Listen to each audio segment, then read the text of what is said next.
സിനു കിച്ചണിലേക്ക് എല്ലാവർക്കും സ്വാഗതം. ഇന്ന് ഞാനിവിടെ ഉണ്ടാക്കിയിട്ടുള്ളത് അവിയലാണ്. എല്ലാവർക്കും ഇഷ്ടപ്പെട്ട ഒന്നാണ് അവിയൽ.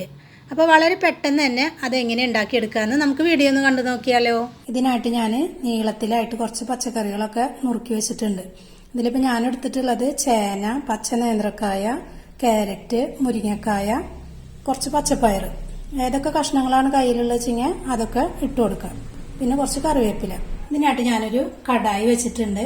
ആ കടായിലേക്ക് പച്ചപ്പയറല്ലാത്ത എല്ലാ കഷ്ണങ്ങളും ഇതിലേക്ക് ഇട്ട് കൊടുക്കാം.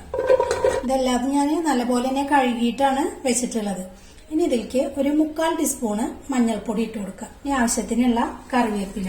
ഇനി ഒരു ചെറിയ ഗ്ലാസ് വെള്ളം ഒഴിച്ചു കൊടുക്കുന്നുണ്ട്. ഇനി ഇതിൽ ഉപ്പൊന്നും ഇപ്പൊ ചേർത്ത് കൊടുക്കണില്ല. അതൊക്കെ ഒന്ന് തിളച്ചതിന് ശേഷമാണ് ചേർത്ത് കൊടുക്കുന്നത്.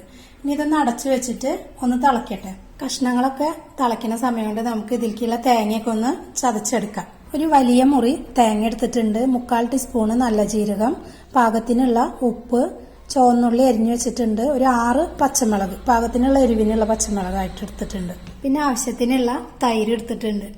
ഇത് എടുക്കുമ്പോൾ എപ്പോഴും ഫ്രിഡ്ജിൽ വെക്കരുത്. ഫ്രിഡ്ജിൽ വെച്ച് കഴിഞ്ഞാൽ പുളി ഉണ്ടാവില്ല. അപ്പോൾ തലേ ദിവസം തന്നെ അത് ഫ്രിഡ്ജിൽ നിന്ന് പുറത്തേക്ക് എടുത്ത് വെക്കണം. അപ്പോൾ ഇത് നല്ല പുളിയുള്ള തൈരാണ്. ഞാനിവിടെ ഒരു മിക്സിയുടെ ജാർ എടുത്ത് വെച്ചിട്ടുണ്ട്. അതിലേക്ക് ഇതൊക്കെ ഇട്ട് കൊടുക്കാം.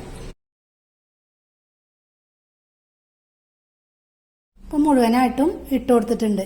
ഇനി ഇത് നന്നായിട്ട് അരയൊന്നും വേണ്ട, ഒന്ന് ചതച്ചെടുത്തിട്ട് കാണിക്കാം. അപ്പം ഇതാ വെള്ളമൊന്നും ചേർക്കാതെ തന്നെ ഞാനിതാ ഈ പാകത്തിനായിട്ട് ഒന്ന് ചതച്ചെടുത്തിട്ടുണ്ട്. ഇനി ഇതൊന്ന് ടേസ്റ്റ് ചെയ്ത് നോക്കണം. എരിവില്ലേന്ന് നോക്കണം കേട്ടോ. പച്ചമുളക് എരിവില്ല വെച്ചെങ്കിൽ എരിവിനനുസരിച്ചിട്ട് ഇട്ട് കൊടുക്കുക. ഇതിപ്പോൾ നല്ല പാകത്തിനായിട്ട് കിട്ടിയിട്ടുണ്ട്. അപ്പോൾ കഷ്ണങ്ങളൊക്കെ ഒന്ന് നന്നായിട്ട് തിളച്ച് വന്നിട്ട് ഈ സമയത്ത് പയർ ഇട്ട് കൊടുക്കാം. എന്നിട്ട് ഒന്നുകൂടി ഒന്ന് തിളക്കട്ടെ.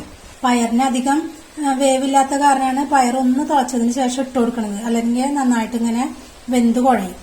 ഇതും കൂടുതലായിട്ട് ഇങ്ങനെ വേവേണ്ട ആവശ്യമില്ല. കഷ്ണങ്ങളൊക്കെ ഈ ചെറിയ തീയിൽ തന്നെ വെച്ചിട്ട് വേവിച്ചെടുത്താൽ മതി. കൂട്ടി വെക്കരുത് കേട്ടാ. ഇതാ വെള്ളമൊക്കെ ഒന്ന് വറ്റി തുടങ്ങിയിട്ടുണ്ട്. ഇനി ഇതിലേക്ക് ആവശ്യത്തിനുള്ള ഉപ്പിട്ട് കൊടുക്കാം. അതുപോലെ തന്നെ കുറച്ച് വെളിച്ചെണ്ണ കൂടിയിട്ട് ഒഴിച്ചു കൊടുക്കാം. കുറച്ച് വെള്ളം ഒഴിച്ചുള്ള കാരണം എപ്പോഴും ശ്രദ്ധിച്ചിട്ട് തീയൊക്കെ കൂടുതലായിട്ട് കത്തിക്കാണ്ട് തന്നെ നോക്കണം. അല്ലെങ്കിൽ അടിയിൽ പിടിക്കാനുള്ള ചാൻസ് ഉണ്ട്. ഇനി കഷ്ണങ്ങളൊക്കെ ഉടയാതെ തന്നെ അതൊന്ന് ഇളക്കി കൊടുക്കുക. അപ്പൊ കഷ്ണങ്ങളൊക്കെ നല്ലപോലെ പാകത്തിന് വെന്തിട്ടുണ്ട്. ഈ സമയത്ത് എടുത്തു വെച്ച തൈര് കുറേശ്ശായിട്ട് ഒഴിച്ചു കൊടുക്കുക. എന്നിട്ടൊന്ന് ചേർത്ത് കൊടുക്കുക. ആവശ്യത്തിനുള്ള പുളി ഇല്ലേന്ന് നോക്കിയതിന് ശേഷം ഒഴിച്ചു കൊടുത്താൽ മതി. ഇതിനോടൊപ്പം ആ ചതച്ച് വെച്ച തേങ്ങ ഇതിലേക്ക് ഇട്ട് കൊടുക്കുക. ഞാനിതൊരു കുഴമ്പ് പോലെയായിട്ടാണ് വെക്കണത്.